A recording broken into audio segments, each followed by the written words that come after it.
My name is Seal Stanford, and today we're going to be talking about you. And I want to challenge you to dare to be yourself. You know, I've worked with hundreds of people, several hundreds of people, over thousands of people, okay? And I will tell you, at the end of the day, you know, in the heart of hearts, what I have found with almost everyone, and they all tell me this, is they just want to be themselves. They want to be their true self. But let me tell you some things, and I'm including myself in this, and I still see things that's keeping me from being myself. Let me tell you what I see most commonly among all people.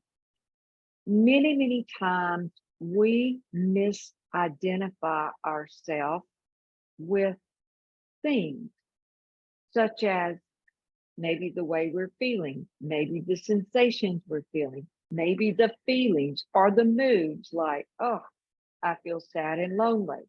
Oh, I'm really not in a good frame of mind today.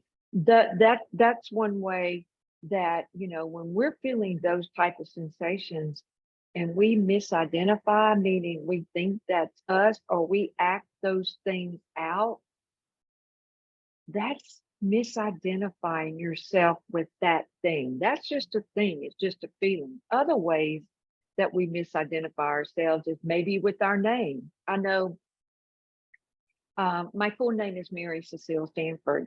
And, you know, that name was never ever used. My full legal name was never ever used unless my mother was upset with me.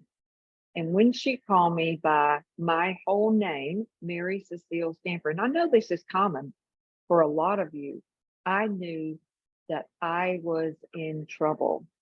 So consequently, I don't ever like to be called by my full name because why? Well, because I misidentified that. I mean, now it's okay today. I love my legal name, but many years, I never wanted to be called by Mary Cecile Stanford. So I misidentified myself with that name. What's the truth of the matter? It's just a name, right? But there's a lot of things connected to that were more negative than positive. Maybe we have thoughts about the way we look like. Something with our body doesn't matter, doesn't measure up with the pictures or images that we have for ourselves. Maybe there's labels there that were put on us very young, at a very young age, or maybe through school. School can be a painful process for some, not for everyone. And just thoughts like I'm not good enough. I know one of the thoughts that has stayed with me for a very long time came out of the first 12 years of school, and that was that I'm stupid and that I'm dumb and that I'm not smart. Now later I went on to take some college courses and made A's in courses, did much better there than I did actually in school. But I understand the why. But for a long period of time, I identified with those thoughts. Well, that's not who I am. They're just thoughts. So being able to create yourself the way you want requires you to identify with who you really are and who you are not.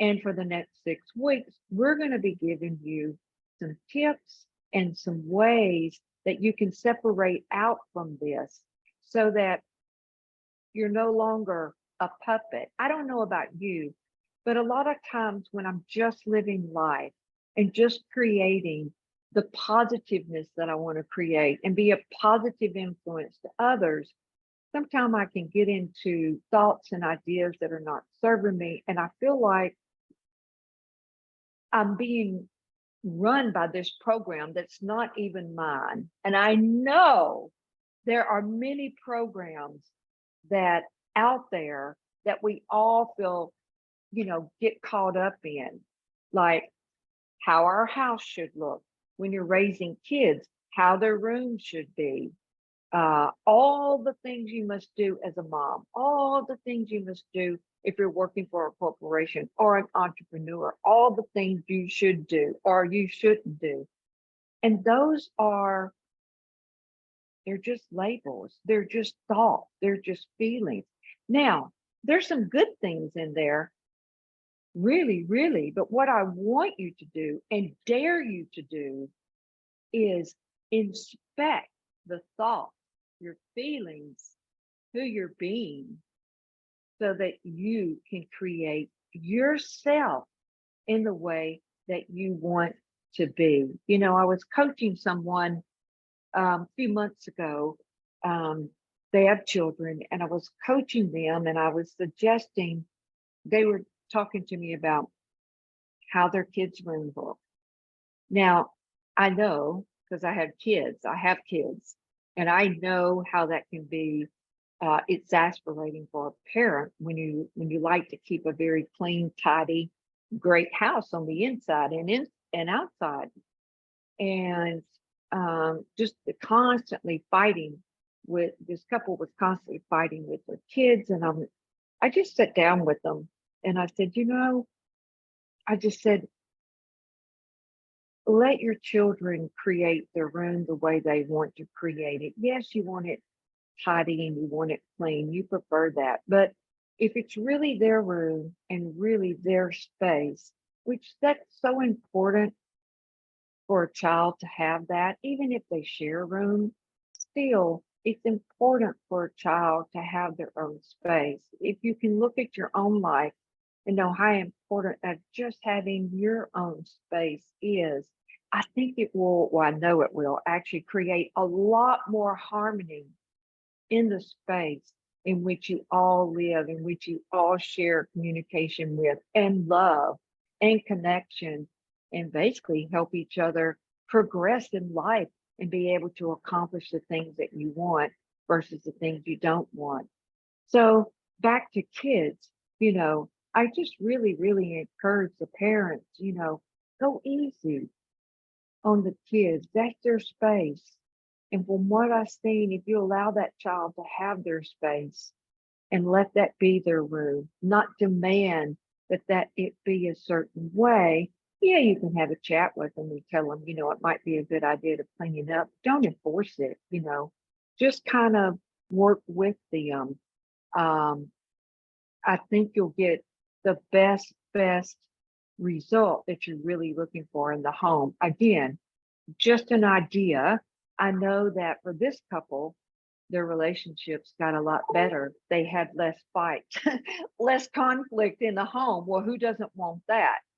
A little bit of dirt in the room or a little bit of untidiness in the room versus better relationship, but more harmony, more love, more truth. So with that, the next 6 weeks, we're focusing on you, daring to be you, and giving you pieces of information that will help you basically to not identify with your labels, to get beyond the labels and the things that you've misidentified with, so that you can create the person you've always wanted to be and be your true self. See you next week.